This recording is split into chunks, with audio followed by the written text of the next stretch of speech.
Please don't make her leave, Daddy. 6-year-old Lily Kang's voice was barely louder than the soft piano drifting through the ballroom, but somehow it silenced everyone within earshot. Maya Carter froze beside a table of untouched champagne glasses, her fingers tightening around the silver serving tray as Lily wrapped both arms around her waist. A second little girl hurried across the polished marble floor seconds later. Sophie, Lily's twin, ignored the startled guests, the expensive gowns, and the men in perfectly tailored black suits. She simply pressed herself against Maya's side as though she had finally found the safest place in the entire mansion.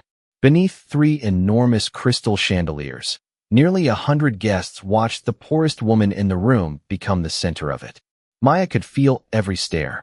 6 weeks earlier, she had arrived at the Kong estate with $23 in her checking account, a worn pair of shoes, and one promise to herself: keep your head down, do your work, and never give anyone a reason to send you away. Tonight, that promise was collapsing around her. Across the ballroom stood Kang Junho, the Korean businessman whose name could make conversations suddenly become quieter. At 36, Junho carried authority without needing to display it. His charcoal suit was immaculate, his expression controlled, his dark eyes unreadable. Yet when he saw his daughters clinging to the black maid he had hired to clean his home, something changed behind those eyes. Beside him, Victoria Hale slowly lowered her champagne glass. She had spent the evening charming investors, family friends, and everyone important enough to receive an invitation.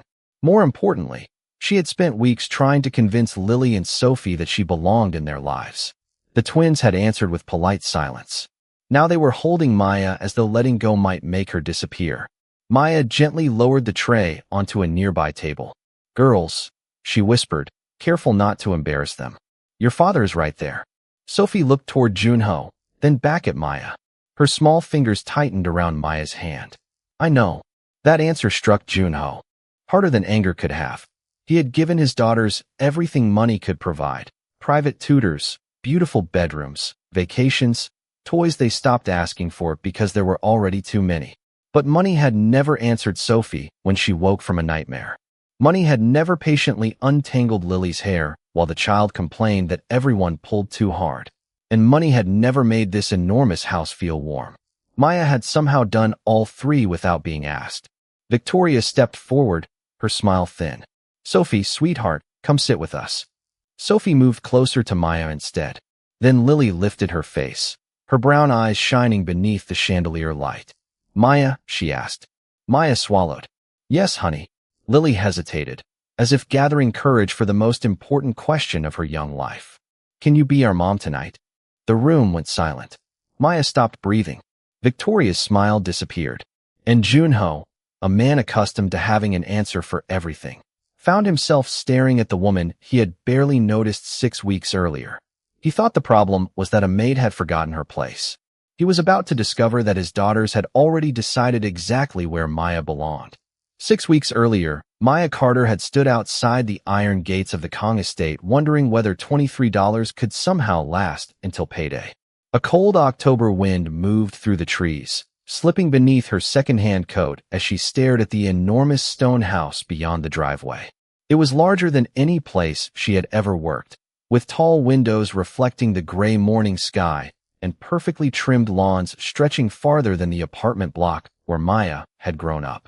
She tightened her grip on her worn canvas bag and reminded herself why she was there. Rent was due. Groceries were running low. Pride could not pay either bill. Mrs. Eleanor Whitmore met her inside the service entrance precisely at 7 in the morning. The 61-year-old head housekeeper wore a navy dress, sensible shoes, and the expression of someone who had spent decades making sure wealthy households never noticed how much work kept them beautiful. "You are here to clean," Eleanor told her while leading her through a corridor lined with framed photographs. "You will be respectful, discreet, and punctual. Mr. Kong values privacy above almost everything." Maya nodded. "Yes, ma'am." Eleanor stopped beside a staircase leading toward the private wing. "And the children have their own staff. You do not enter their rooms unless I specifically instruct you. You do not interfere with their schedule. If either girl needs something, you find me." Maya glanced at a photograph hanging nearby.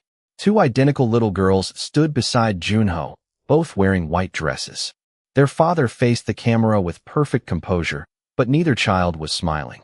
"Understood," Maya said. For 3 days, she followed every rule. She polished marble floors until the chandeliers appeared beneath her feet. She dusted rooms larger than her entire apartment. She learned which doors remained closed and which employees lowered their voices whenever Junho entered. Most of all, she learned how easy it was to become invisible inside a house filled with people. Then, shortly after 10 on her third night, Maya heard crying. She stopped halfway down the upstairs hallway with folded towels balanced against her hip. The sound came again, faint and uneven, from behind a closed bedroom door. Maya looked toward the staircase. No nanny appeared. No footsteps approached. She remembered Eleanor's warning and continued walking. 3 steps. 4. Then came a second sound. "Mommy." Maya stopped. The word was so small that it almost disappeared beneath the rain tapping against the windows. She turned around. Every practical thought told her to keep moving. She needed this job. She could not afford another month of applications and polite rejection emails. But another quiet sob came through the door, and Maya placed the towels on a hallway table. She knocked softly. No answer. "It is Maya," she said. "I work downstairs." Silence. Then a trembling voice answered. "Sophie cannot sleep." Maya opened the door just wide enough to look inside. Lily sat on the carpet beside her sister, trying to wrap a blanket around Sophie's shoulders. No nanny. No adult.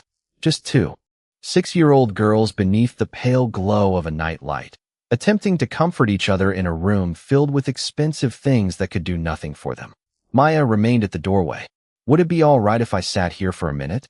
Lily studied her carefully, then nodded. Maya sat on the floor without moving closer. Sophie watched her through tearful eyes. Minutes passed before Maya began humming an old melody her grandmother had used whenever storms rattled the windows of their small childhood home. Sophie's breathing slowly steadied.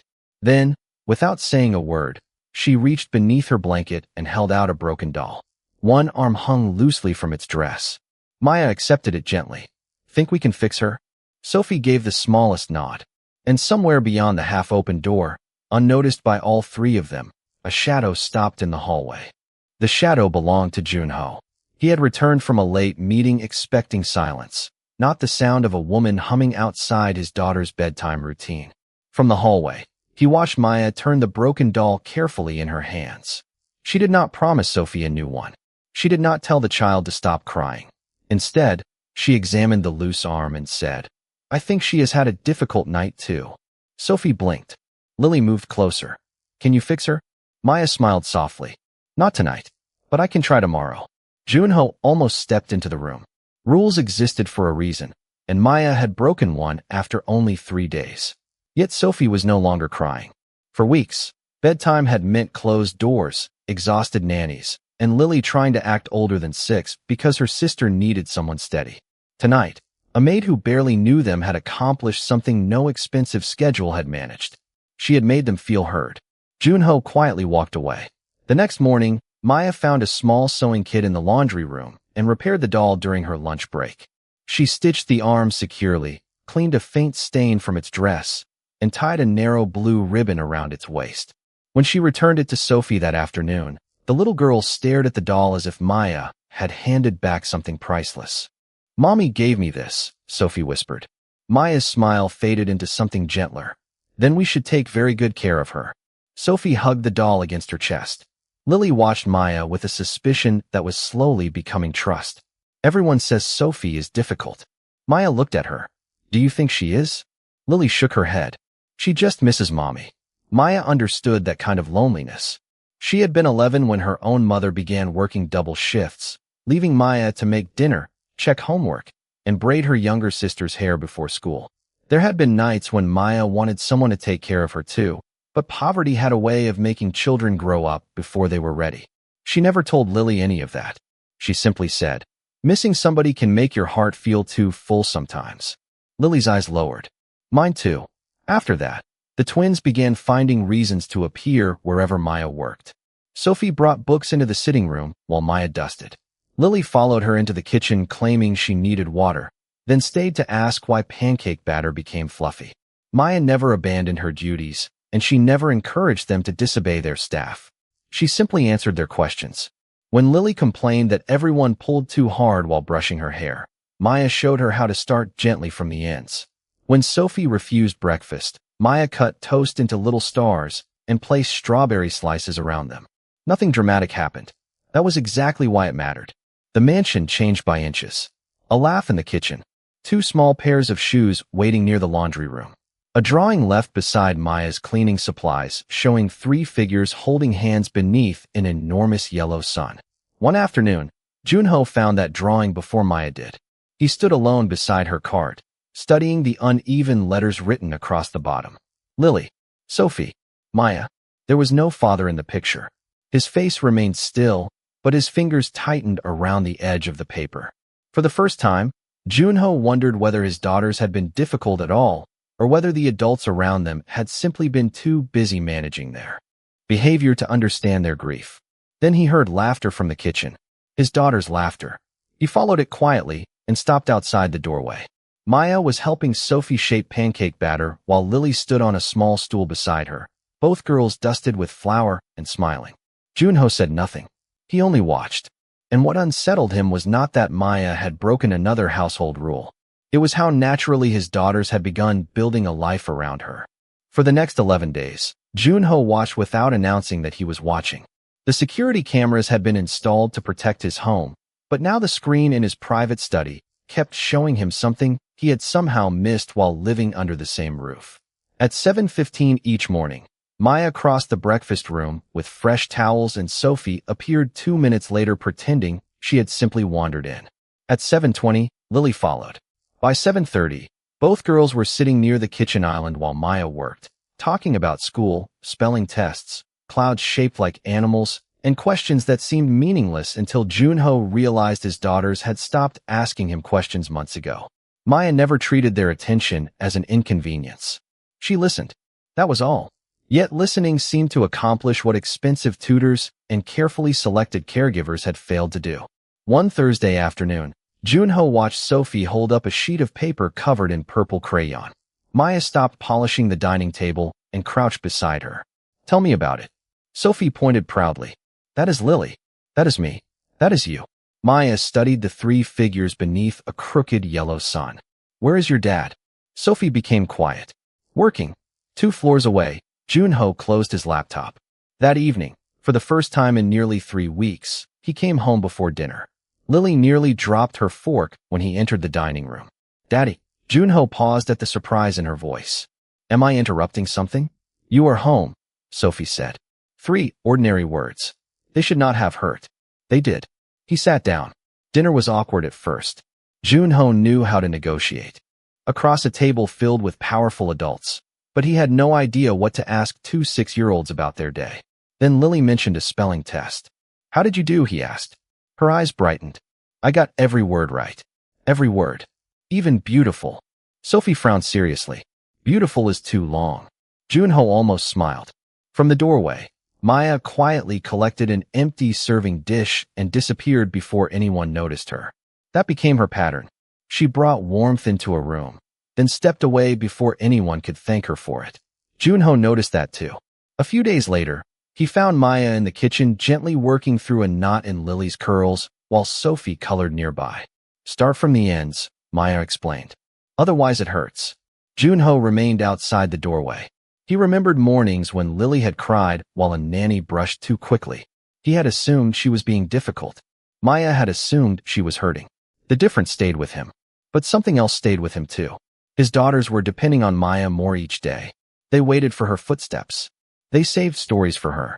Sophie had even begun leaving her bedroom door open at night because Maya passed through that hallway before finishing her shift.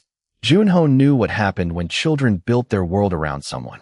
He had watched that world collapse once already. Their mother had been gone for almost 3 years, but some nights Sophie still woke calling for her. Junho could not let his daughters survive that loss only to attach themselves to someone who might leave for another job, another city, another life. So he summoned Mrs. Whitmore to his study. Tell me everything you know about Maya Carter. Eleanor's expression sharpened. Has she done something wrong? Junho looked toward the monitor, where Maya was kneeling beside Sophie, carefully tying a loose shoelace while Lily waited beside her. That is what I am trying to decide. Eleanor studied him for a moment. Your daughters are happy. Happiness can become dependence. And distance can become loneliness. Junho looked up. Few employees spoke to him that plainly. Eleanor continued. Maya has never asked for special treatment.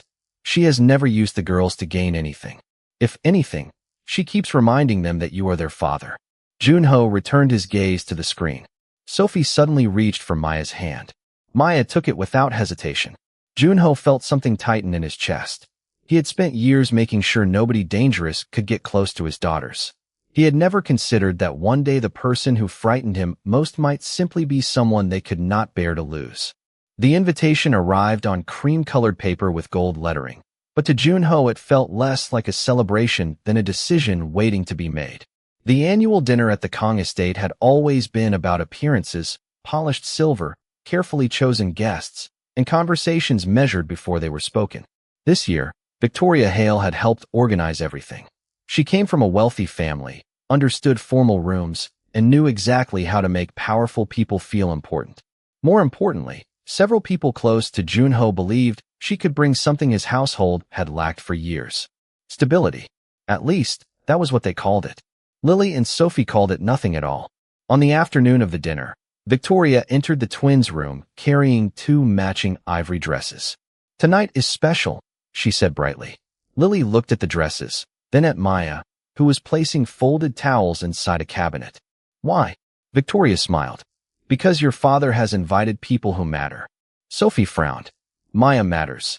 The room became strangely quiet. Maya immediately lowered her eyes. Sophie, Miss Hale means the guests.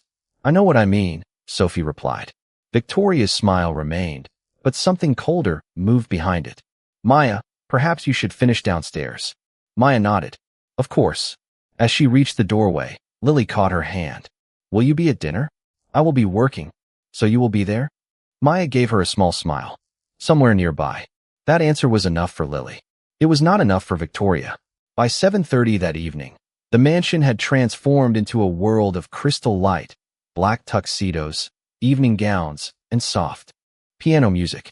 Maya moved quietly along the edges of the ballroom carrying a silver tray, exactly as she had been trained. She did not belong among the guests, and she knew it. Her uniform was simple. Her shoes were old but polished.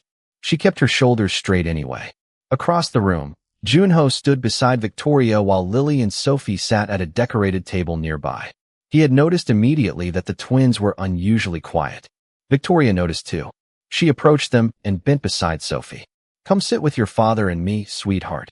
Sophie shook her head. I am fine here. Everyone wants to see what a beautiful family you have. Sophie looked confused. But you are not our family. Victoria's face tightened for only a second. Not yet, perhaps. Lily looked up sharply. Junho heard the words from several feet away and turned. Victoria extended her hand toward Sophie. Come with me. Sophie pulled back. No. Several guests glanced over. Victoria lowered her voice. Sophie, do not make this difficult. The little girl's breathing changed. Lily immediately reached for her sister, but Sophie was already searching the ballroom with frightened eyes. Then she saw Maya. She slipped from her chair and hurried across the marble floor. Lily followed. Maya barely had time to set down her tray before Sophie wrapped both arms around her. Please, Sophie whispered. Do not go anywhere. Every conversation nearby began to fade. Maya could feel the attention gathering around them. I am right here, she said softly. Lily pressed against her other side and looked toward Junho. Victoria stood several yards away, motionless beneath the chandelier. Junho approached slowly. Girls. Sophie held Maya tighter. Daddy, we do not want another new person. Junho stopped. Lily's eyes filled with the fear she had learned to hide too well. People always leave. Maya felt those words settle heavily between them. She wanted to step away, to restore the distance everyone expected, but Lily caught her hand before she could move. Then the child looked up at Maya and asked the question that changed the entire room. Can you be our mom tonight? Maya's breath caught. Junho said nothing. Victoria's expression went pale. For one suspended moment, the wealth, the music, and the watching guests seemed to disappear.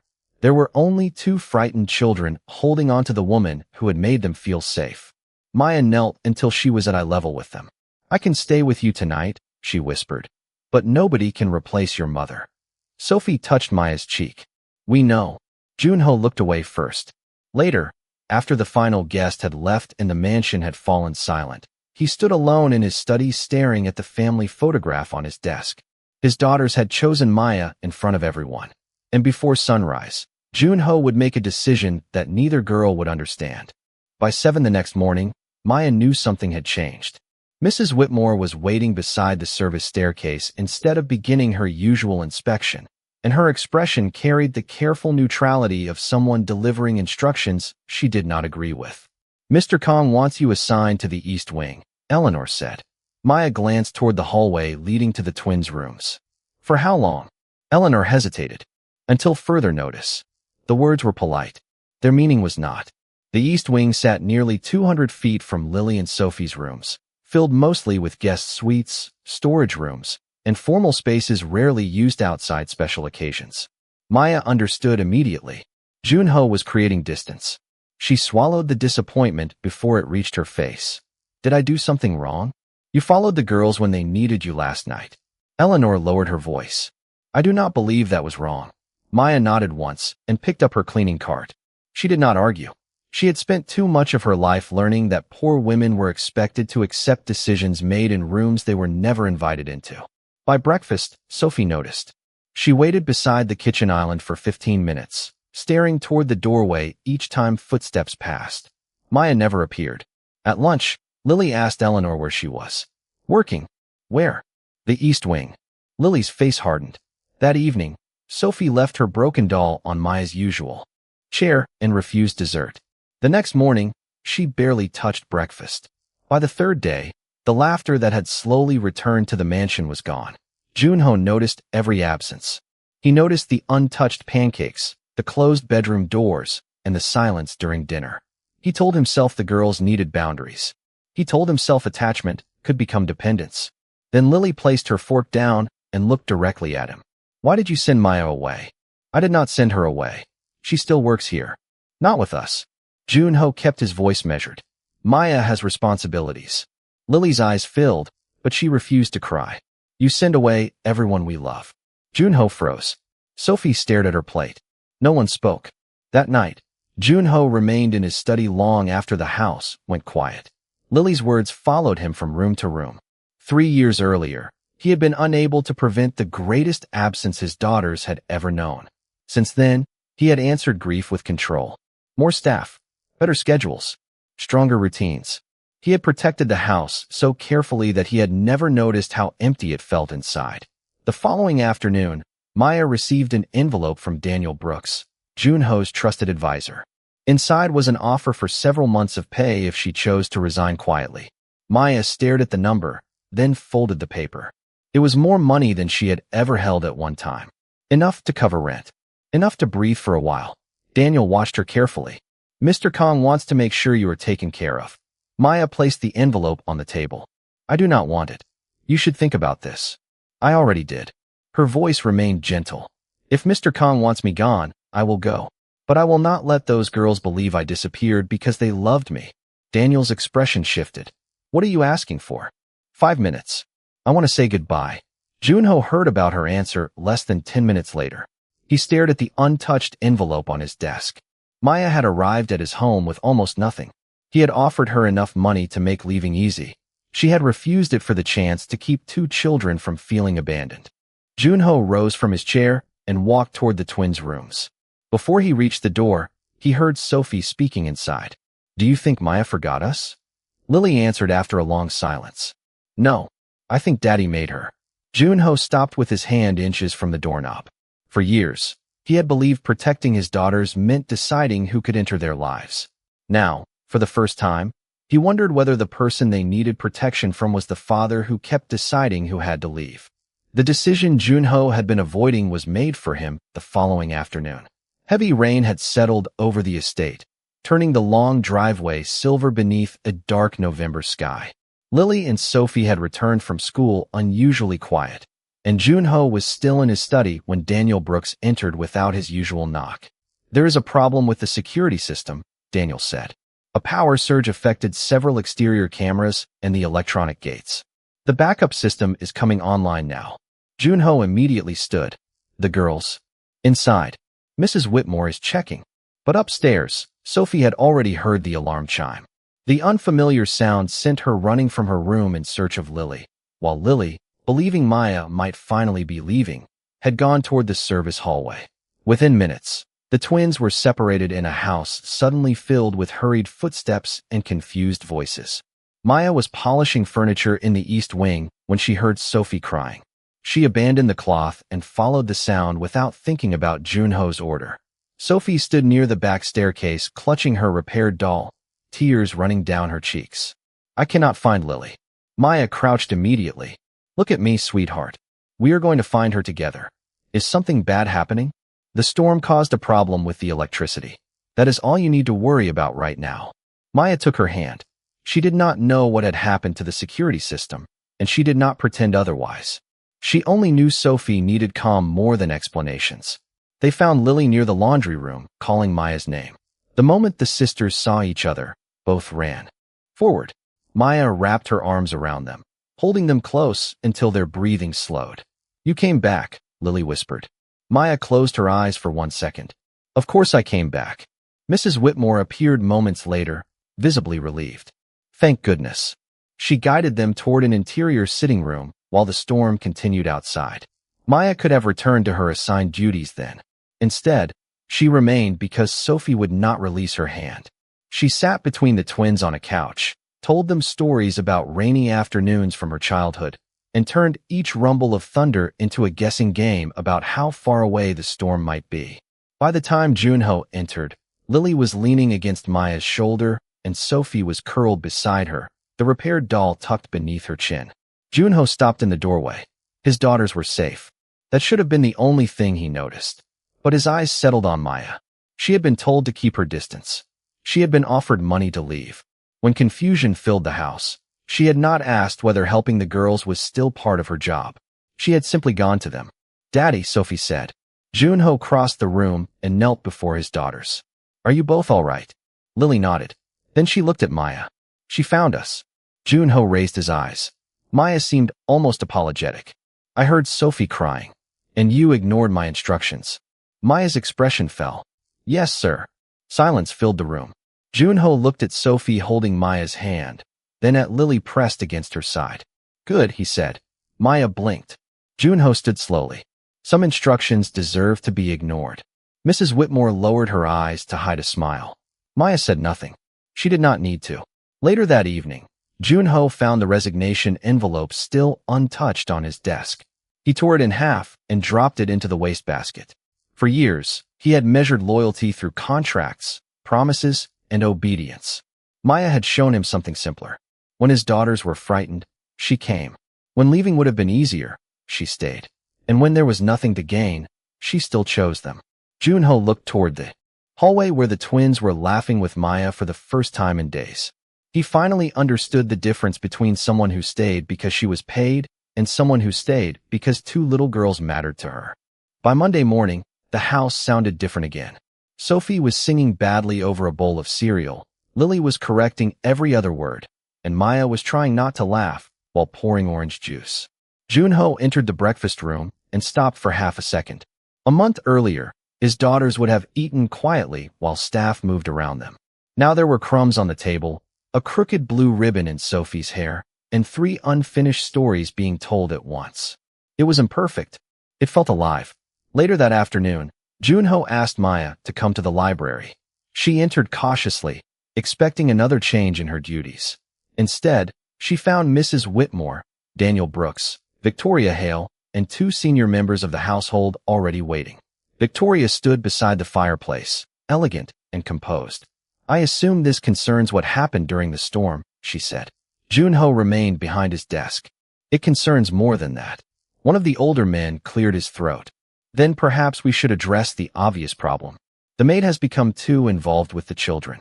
Maya felt the old instinct rise inside her, the instinct to become smaller when people with money discussed her as though she were furniture. She kept her shoulders straight. Victoria looked toward her. No one is questioning Maya's kindness. But boundaries exist for a reason. Lily and Sophie embarrassed themselves at the dinner because they have become confused about her role. Maya's fingers tightened at her sides. Before she could speak, Junho asked quietly, "Confused?" Victoria hesitated. "She is an employee. So is Eleanor." Junho glanced toward Mrs. Whitmore. "My daughters respect her without confusion." The older man shifted impatiently. "That is different. This woman was hired to clean." Junho's expression became still. "You keep calling her the maid." Silence settled across the library. He walked around the desk, stopping beside Maya rather than in front of her. "My daughters call for her when they are afraid. They look for her when they are hurt. She has never asked them for anything. She refused money when leaving would have been easier." Victoria's face tightened. "That does not make her their mother." "No," Maya said softly. Every eye turned toward her. She met Victoria's gaze without anger. "It does not." Then she looked at Junho. "Their mother is part of them. I would never take that away." Junho held her gaze for a moment, and something in his expression softened. Maya continued, "I do not need a title. I only need those girls to know that caring about someone is not something they should be punished for." Mrs. Whitmore lowered her eyes. Daniel said nothing. Even Victoria seemed unable to answer. Junho turned toward the room. "Maya will no longer be assigned to the East Wing. She will work wherever Mrs. Whitmore needs her, and she will be free to spend time with Lily and Sophie when her responsibilities allow." The older man started to object. Junho raised one hand. "This is my home. More importantly, they are my daughters." His voice remained calm. "No one in this house will make Maya feel ashamed because two children trust her." Maya looked down, not from submission, but because emotion had suddenly made it difficult to speak. Junho had not rescued her dignity. He had finally recognized what she had carried into his home from the first day. That evening, Lily and Sophie found Maya near the staircase. Sophie ran toward her. "Are you staying?" Maya smiled. "Yes." Lily studied her carefully. "For real? For real?" Both girls wrapped their arms around her. From the far end of the hallway, Junho watched them. Then Sophie looked over Maya's shoulder and called, "Daddy, come here." For once, Junho did not remain at a distance. He crossed the hallway and joined them. 3 months later, morning sunlight poured through the tall windows of the Kong estate and spread across a breakfast table that no longer looked arranged for a photograph. There were strawberry slices beside Sophie's plate, a half-finished glass of orange juice near Lily's elbow, and a small streak of pancake syrup that Mrs. Whitmore had deliberately decided not to notice yet. Maya entered carrying a basket of warm biscuits and stopped when she saw the seating arrangement. One chair beside the twins was empty. "Maya," Sophie said, pointing at it. "Your seat." Maya smiled and placed the basket on the table. "I am working, sweetheart." Lily shook her head with the seriousness of someone correcting a very important mistake. "Breakfast does not work." Across the table, Junho lowered his coffee cup. He had changed too, although the changes were easier to measure in minutes than words. He came home before dinner whenever he could.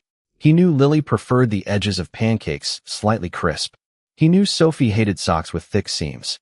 He had learned that being present was not the same as simply being nearby. Maya had never taught him any of those things directly. She had only shown him what attention looked like. Sophie pulled the empty chair back with both hands. "You sit here now." Maya looked toward Junho. Months earlier, she would have waited for permission. Now she was not sure what she was waiting for. Junho gave a small nod. "The biscuits can survive without supervision." Lily laughed. Maya sat down slowly. Sophie immediately moved her chair closer until their shoulders nearly touched. Lily did the same from the other side. For a moment, Maya could not speak. She remembered arriving at those gates with $23, worn shoes, and the determination to remain invisible. She had believed survival meant taking up as little space as possible. Yet 2 little girls had spent months teaching her something different. Sometimes love made space for you before you believed you deserved to occupy it. Sophie reached beneath the table and placed the repaired doll in Maya's lap. The blue ribbon around its waist had faded from weeks of being carried everywhere. "She needs breakfast too," Sophie announced. "Dolls do not eat biscuits," Lily said. "You do not know that." Junho smiled openly this time. The sound of Maya's laughter joined the twins, filling a room that had once been defined by quiet. On the mantel behind them stood the old family photograph, Junho beside 2 unsmiling children. Next to it was a newer picture taken the previous weekend in the backyard. Lily was laughing. Sophie was holding her doll. Junho stood behind them with one hand resting gently on each daughter's shoulder. Maya had tried to remain outside the picture. Sophie had dragged her into it. Nobody had asked her to move afterward. Maya glanced toward the photograph, then back at the girls. "Your mother would be very proud of both of you," she said softly. Sophie became thoughtful. "Do you think she would like you?" Maya's eyes warmed. "I hope so," Lily answered before anyone else could. "She would. You make us happy." Junho looked down at his coffee. 3 months earlier, those words might have frightened him. Now he understood that loving Maya did not erase the woman his daughters had lost. The heart did not replace people like furniture in a room. It expanded around their memory. He looked at Maya. "Thank you." She met his eyes. "For what?" Junho glanced at Lily and Sophie arguing cheerfully over the last strawberry. "For reminding this house what it was supposed to be." Maya said nothing. She did not need to. Outside, the estate remained enormous, guarded, polished, and impressive. Inside, a poor black maid sat between two little girls who had once believed everyone they loved eventually disappeared, while their father finally understood that protecting a home and building one were never the same thing.